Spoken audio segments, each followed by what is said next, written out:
উঠে আপনাদের সাথে গল্পই গল্প। ছুটির দিনগুলোতে এরকমই মজা থাকে। কেমন আছেন? জাস্ট ঘুম থেকে উঠে বসছি, আর এই যে দেখেন বাইরে কি সুন্দর রোদ। আমার বৃষ্টি পছন্দ, কিন্তু রোদও পছন্দ। এই কাজল টাজল সব চোখের মধ্যে কেমন হয়ে আছে। আইল্যাশ লাগানোর একটা মজার ব্যাপার আছে। যখন আমরা আইল্যাশ এক্সটেনশন করি তখন দেখা যায় কি, মানে ঘুম থেকে উঠে চেহারাটা কি সুন্দর লাগতেছে, বিকজ আইল্যাশটা এরকম বড় বড় থাকে, অনেক সুন্দর লাগতেছে। তো আমি যেদিন ফার্স্ট আইল্যাশ এক্সটেনশন করি, এটা হচ্ছে 2021 সালে ত্রিশাস এক্সটেনশন অ্যান্ড বিউটি জোন, ওদের কাছ থেকে আমি করেছিলাম ফার্স্ট 2021-এ। তো যখন আইল্যাশটা লাগানো হয়েছে, তো তখন আমি চোখটা খুলে যখন তাকাইছি, তখন আমাকে বলছে যে আপু দেখো কি সুন্দর লাগতেছে, এখন থেকে তুমি যখন ঘুম থেকে উঠবা তোমাকে খুব সুন্দর লাগবে, অনেক সুন্দর লাগবে। আসলে আমি যখন ঘুম থেকে উঠছি, তো তখন দেখি যে অনেক ভালো লাগতেছে আইল্যাশ এক্সটেনশনটা, মানে অনেক ভালো লাগতেছে। তো এই জন্য আইল্যাশ এক্সটেনশন করতাম আমি খুব রেগুলার, আমার ভালো লাগতো অনেক। পরবর্তীতে একটা উত্তরবঙ্গের ঠাকুরগাঁও জেলা থেকে শুভ সকাল, পরবর্তীতে একটা মানুষ একটা লাইভ করছে যখন আমি ঘুমন্ত অবস্থায় ছিলাম, আর তখন দেখি যে তখন আইল্যাশগুলো ছিল ওরকম মানে লাস্ট স্টেজে। তো বলতাম কি যে ঝাড়ুর মতো হয়ে আছে, ঝাড়ুর মতো আইল্যাশ, এই সে হাবি যাবি। তো আলহামদুলিল্লাহ ভালো আছি। আপনারা সবাই কেমন আছেন? আরও ভালো আছি। বাইরের ওয়েদারটা কি সুন্দর, এই যে আমার শাপলা গাছগুলো দেখা যায়, আমার বারান্দা দিয়ে শাপলা গাছগুলো দেখা যায়। শাপলা গাছগুলোতে অনেক শামুক হয়েছে। তো শাপলা গাছে, যারা শাপলা গাছ পুষেন, মানে যাদের আর কি শাপলা গাছ আছে, তাদের শাপলা গাছে অনেক শামুক হয়ে গেলে সেই শামুকটা দূর করার উপায় হচ্ছে আপনারা শশা আছে না, শশা কেটে কেটে দিয়ে রাখবেন। তাহলে মা তুমি ওই যে পাখির পানির ইয়েটা নিয়ে যে ভালো করে ধুয়ে পরিষ্কার পানি আর হলুদ দিয়ে দাও, তারপরে খাওয়াবো। তো শাপলা গাছের মধ্যে ইয়ে দিলে কি জানি বলে, ওইটার নাম কি, শশা যদি আপনি স্লাইস করে কেটে দেন, তাহলে শশা খাওয়ার জন্য শামুকগুলো উঠে, এটা আমি দেখাবো আজকে আপনাদেরকে। শশা খাওয়ার জন্য শামুকগুলো উঠে, তো তখন এই শামুকগুলো আপনারা ফেলে দিতে পারেন। এমনিতে শাপলা গাছ থেকে শামুক কীভাবে দূর করবে সেটা জানার উপায় নেই। এই যে এখনও দেখেন ইয়ে জমি সলো হয়ে আছে, এগুলো চলে যাবে এগুলো, যেহেতু এই যে বললাম না যে কে আপুর কাছ থেকে অ্যাস্থেটিক সার্ভিস নিয়েছি। সো ফেসের স্কিন তো আসলে মানুষের অনেক নরম থাকে, একটুখানি টাচ লাগলেই ইয়ে হয়ে যায়, দাগ হয়ে যায়। এটা কিন্তু পার্মানেন্ট, হ্যাঁ, এটা কিন্তু ব্লাশ দেওয়া না, এটাও কে আপুর কাছ থেকে আছে। ক্যাশেক্স মেকওভার সেলুন, কে আপুর কাছ থেকে আমি অনেক বিউটি রিলেটেড সার্ভিস নিই।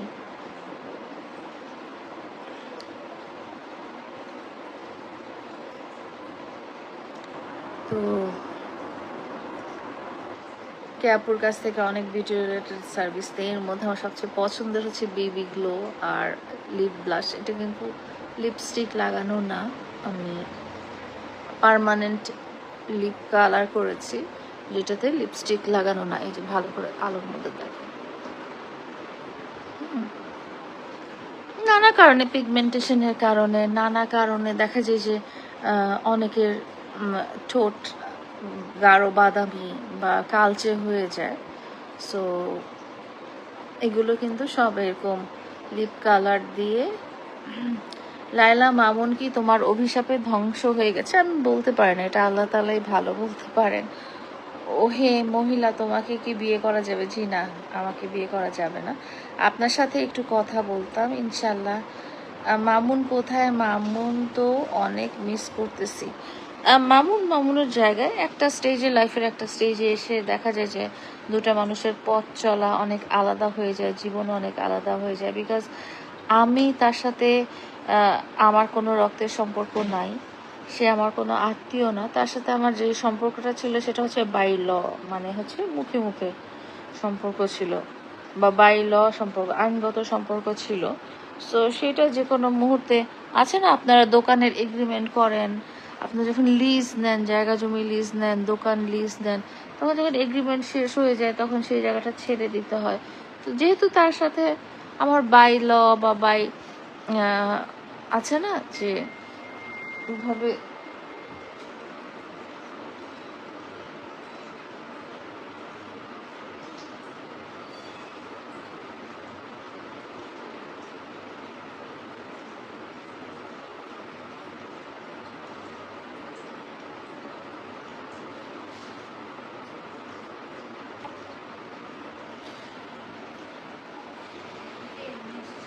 পানি নিয়ে আসছো? আমার আমার বাথরুমের বেসিনটা ওয়াশ করা হয় না, একটু সুন্দর করে পরিষ্কার করো তো। ওখানে নিয়ে আসো, কাপড় নিয়ে এসে মুছে দাও ভালো করে। মামুনের মা খুব অসহায় হয়ে পড়েছে, আপনি হেল্প করেন এই মুহূর্তে। লায়লা খালা ভালো আছেননি? আপু কেমন আছেন? আচ্ছা, আপনার কি লজ্জা শরম কেউ নাই? মামুনের সাথে ডিভোর্স হয়ে গেছে, আপনি মামুনকে নিয়ে কথা বলতে হবে। আদিল মজুমদার, কেন এখানে লজ্জা শরমে কি আছে? একটা পাবলিক ফিগারকে নিয়ে যে কেউ কথা বলতে পারে। উনি একজন পাবলিক ফিগার, আমিও একজন পাবলিক ফিগার, তো আমাদের তো কথা বলতে তো লজ্জা শরমের কোনো ব্যাপার না। আমি তো কাউকে নিয়ে কথা বলে অপরাধ করছি না। আমি যদি কাউকে বুলিং করতাম, আমি যদি কাউকে হ্যারাস করতাম, তাহলে সেটা আমার লজ্জা শরমের ব্যাপার হতো। এগুলো হচ্ছে কমন সেন্স। হ্যাঁ, একটা কমেন্ট লিখতে হবে দেখেই যে আপনি একজন লিখে ফেলবেন যে আপনার লজ্জা শরম নাই, এটা নেই সেটা নেই। আপনি কথাগুলো জাজ করেন। আপনি আমাকে নিয়ে কথা বলছেন কেন? আপনার কি লজ্জা লাগছে না? আপনার যে কারণে আমাকে নিয়ে কথা বলতে লজ্জা লাগছে না, বা আপনার যে কারণে আমাকে নিয়ে কমেন্ট করতে লজ্জা লাগছে না, সেরকম কারণেও আমার কাউকে নিয়ে কথা বলতে লজ্জা লাগার কথা না। আবারও এগ্রিমেন্ট করো মামুনের সাথে না। এগ্রিমেন্ট বলতে বোঝাচ্ছি যে একটা মানুষ যখন বিয়ে করে, মানে আপনি যখন কাউকে বিয়ে করবেন, সেটা হচ্ছে বাই ল। হ্যাঁ, ওটা এগ্রিমেন্ট, এগ্রিমেন্টই বলতে পারেন, এক ধরনের সামাজিক এগ্রিমেন্ট বলতে পারেন। আমি আমি তো করলে হবে না, কারণ এখন উনি বিয়ে করে ফেলেছেন, ওনার একটা সংসার হয়েছে, ওনার একটা ওয়াইফ আছে।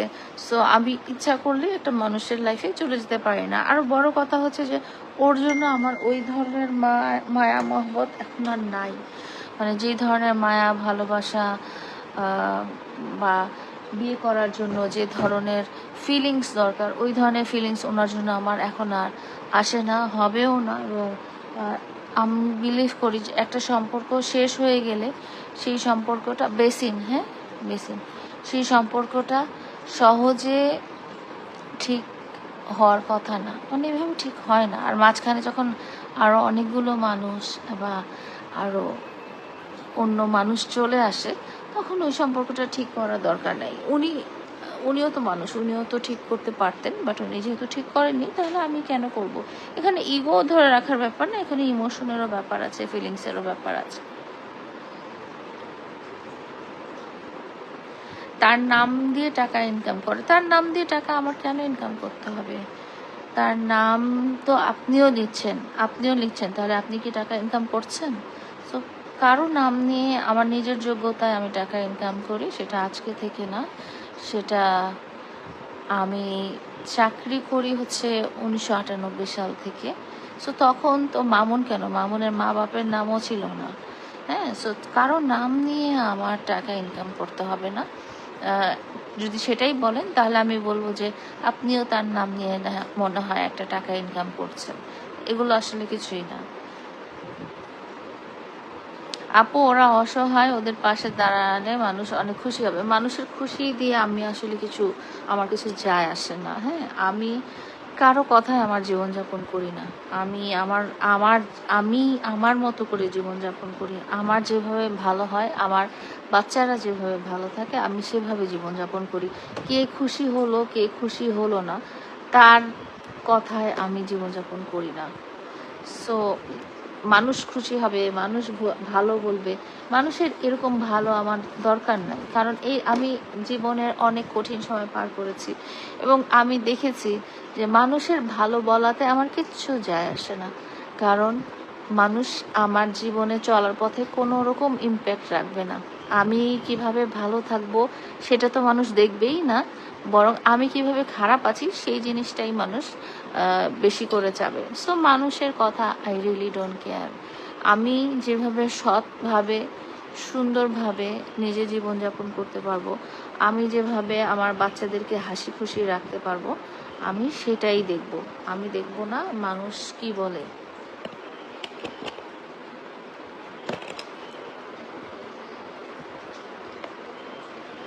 মানুষের বলা, মানুষের চাওয়া, মানুষের কোনো কিছু আমার আসলে কিচ্ছু যায় আসে না।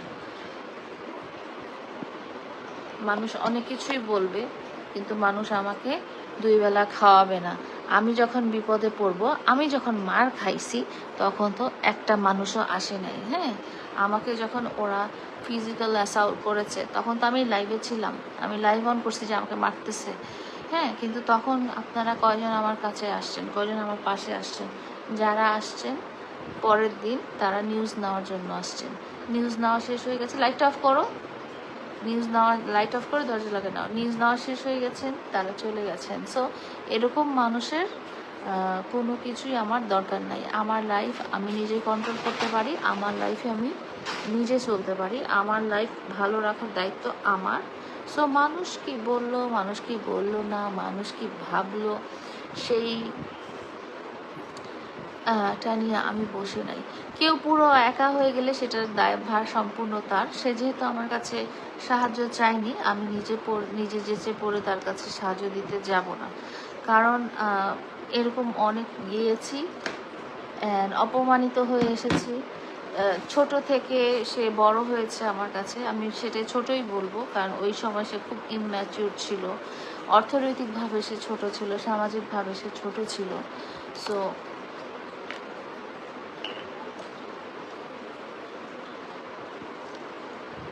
আমার কথা হচ্ছে যে আমার তাতে কিছু যায় আসে না। হ্যাঁ, মানুষের অসহায় হাতে সুযোগ নেয়। আজকে পানি খেতে যে মনে হচ্ছে কি রোজা রাখছি মনে হয়, কেন জানি এরকম ফিলিংস হচ্ছে যে মেবি রোজা রাখছি, পানি খাওয়া যাবে না। একটা অন হচ্ছে নাকি, এই মেশিনটা আমার খুবই উপকারী একটা মেশিন, কিন্তু অন হয় না, সামহাও ব্যাটারিটা হয়তো নষ্ট হয়ে গেছে নাকি।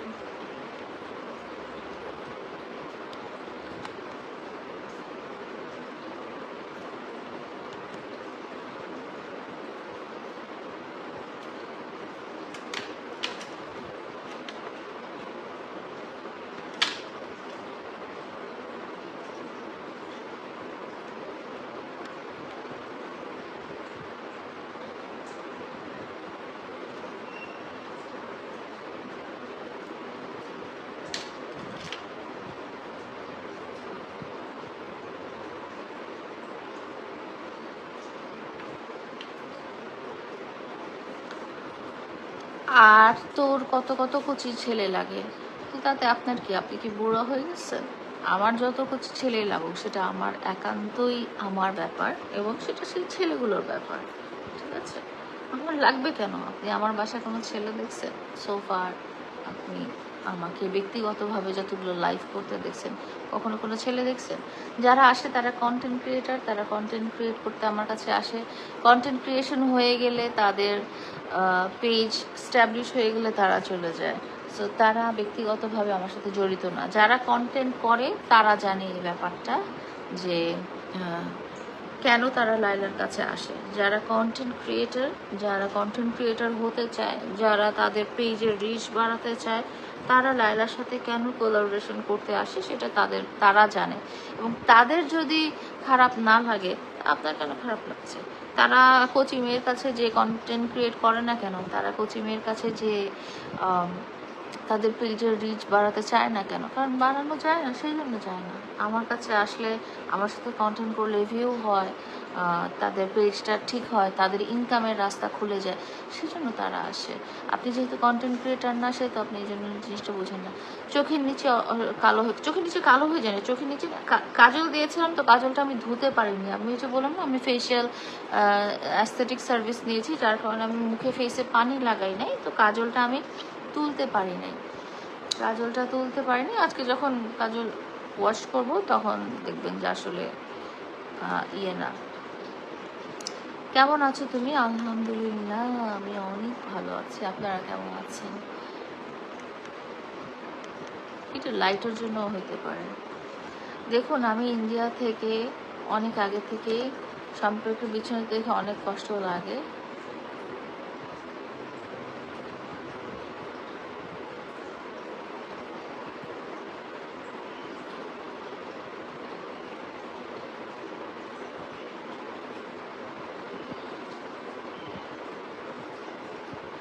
আচ্ছা, আমি তাদের পাশে দাঁড়িয়েছিলাম এবং তার বিনিময়ে আমি পেয়েছি হচ্ছে প্রতারণা, তারপরে ফিজিক্যাল অ্যাসল্ট, টাকা পয়সা শেষ করার ব্যাপারটা এবং অকৃতজ্ঞতা। হ্যাঁ, তো আমি তাদের পাশে কেন বারবার মানুষের ভালো লাগা নিয়ে আমি কেন দাঁড়াবো? আমি ক্ষতিগ্রস্ত হলে আপনি তো আমাকে এসে আমার টাকাগুলো ফিরিয়ে দিবেন না, আপনি এসে তো আমার মান সম্মান ফিরিয়ে দিবেন না।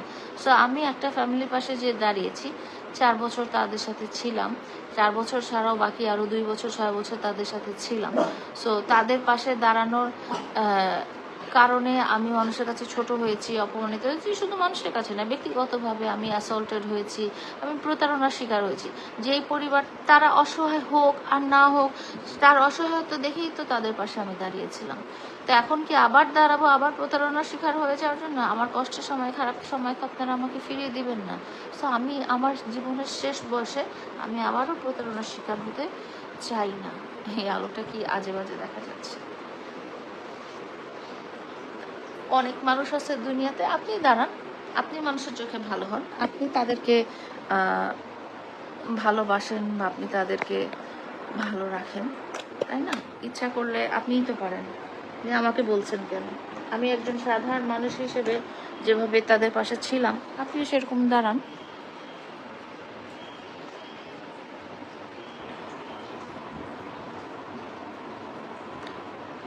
তো যাই হোক, অনেকক্ষণ ছি আজকে কি বিশ্রী দেখাচ্ছে।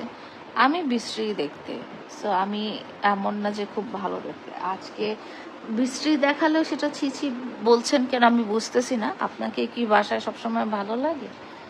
আর আপনার বিশ্রীর সংজ্ঞা কি? চোখের নিচে কালো, মুখে দাগ, এগুলো খুব সাধারণ ব্যাপার। এগুলো বাংলাদেশে কেন, পৃথিবীর অসংখ্য নারী পুরুষেরই থাকে। সো সৌন্দর্য এবং বিশ্রীর সংজ্ঞাটা খুবই আপেক্ষিক। আপনি প্রতারিত হয়েছেন, এক্স্যাক্টলি। আপু, তোমার সাথে দেখা করতে চাই, কারণ কে কি বললো না বললো। আমি একটা মেয়ে মানুষ, তুমি তোমার মতো চলতে পছন্দ করো, এটাই স্বাভাবিক। এক্স্যাক্টলি। রূপম কি আসছে? কে আসছে? ডগে চিল্লালো। আচ্ছা, বাবুর ময়লা ঝুড়িটা পরিষ্কার করো, সব ময়লা ঝুড়িগুলো সুন্দর করে পিছনে নিয়ে ধুয়ে পরিষ্কার করবে। হ্যাঁ, ফার্নিচারগুলো মোছামুছি করো, নিচের উপরের আয়নাগুলো পরিষ্কার করো। আপু, আমি চাই তোমার সাথে দেখা করতে, কারণ কে কি বললো না বললো। এক্স্যাক্টলি, আমি তো কারো খাই না, পড়ি না, কেউ আমার জীবনযাপন পার করে দেয় না। সো কে কি বললো না বললো আমার কিছু যায় আসে না। আমি যতক্ষণ না পর্যন্ত অপরাধ সংগঠিত করছি, আমি যতক্ষণ না পর্যন্ত দেশের আইনের বিরোধে যাচ্ছি, আমি যতক্ষণ না পর্যন্ত মাদক গ্রহণ করছি, ততক্ষণ না পর্যন্ত আমার মানুষের কথা শোনার দরকার নাই। কারণ আমার কথা দিয়ে কারো ক্ষতি হচ্ছে না, বা আমার কথা দিয়ে কারো জীবন নষ্ট হচ্ছে না, আমার কথাতে কেউ প্রতারিত হচ্ছে না, আমি কারোর সাথে প্রতারণা করছি না। সো আমার লাইফটা আমি লিড করব, আমার লাইফের ডিসিশন আমি নিব, কারণ আমার লাইফে হাতে আবার মামুনের নাম লিখেছেন কত, কোথায় হাতে মামুনের নাম লিখেছি? আপু, এই ফার্স্ট কমেন্ট করলাম। লিখন এখন আপনার বিরুদ্ধে কথা বলে, মামুনের পক্ষে বলায়, বলুক। এই যে বললাম, আমি যে পাবলিক ফিগার, আমাকে নিয়ে লোকজন কথা বলবে, এটাই খুব নর্মাল। সো লিখনও কথা বলবে, সেটাই খুব নর্মাল। আপু, তোমাকে কল দিয়েছি, একটু রিসিভ করা যাবে না? এখন তো কলে আমি কথা বলবো না। আর আমি এই যে বলেছি এর আগে যে আমি খুব কথা বলতে পছন্দ করি না একদম। খালা, নতুন জামাই কি পারতেছে নাকি? প্রিন্স সবুজ যে আর নতুন জামাই কোথায়? আপনি কি জামাই দেখেছেন? কন্টেন্টকে লাইফের প্র্যাকটিক্যাল অংশ মনে করবেন না, কন্টেন্টকে কন্টেন্টই মনে রাখেন, এটাই বিচক্ষণতার লক্ষণ। লাইলাপু তোমাকে ভালো লাগে স্কিন কেয়ার শেয়ার করো। স্কিন কেয়ার আমি অ্যাস্থেটিক সার্ভিস নিয়ে আসছি, এটা ঠিক হতে 7 দিন লাগবে। 7 দিন আমার ফেসে এরকম দাগ টাগ থাকবে, 7 দিনের মধ্যে ঠিক হয়ে যাবে। আমি তোমার মতো চলতে পছন্দ করি, আমি তোমাকে কল দিয়েছি, আমি ধানমন্ডিতে থাকি, কলটা রিসিভ করা পর সামাদার ডে কলটা ধরবো। মামুনকে খেয়ে ছেড়ে দিলেন? হ্যাঁ, মামুনকে খেয়ে ছেড়ে দিয়েছি। লিখুন আপনার পক্ষে কথা বলে, এই যে বললাম এই কোয়েশ্চেনে উত্তর দিয়েছি। তো যাই হোক, এখন আমার কাজে যাওয়ার সময় হয়ে গেছে, অনেকক্ষণ বকবক করে ফেললাম লাইভে। ইনশাল্লাহ আবার দেখা হবে আজকে সন্ধ্যা বিকাল 5টার পরে হয়তো দেখা হবে। আপনারা এর মধ্যে ভালো থাকবেন অ্যান্ড আমার ভিডিওগুলো দেখবেন। ব্লু ফেয়ারি লাইলা ভেরিফাইড টিকটক আইডি, তারপরে ফেসবুক আইডি, এটা আমার। So it's because of the light, চোখের নিচে কালো লাগে, বাপরে বাপ। মালদ্বীপ থেকে ইনশাল্লাহ মালদ্বীপে আসবো হয়তো এই বছরের শেষে, আমার ভালো লেগেছিল অনেক।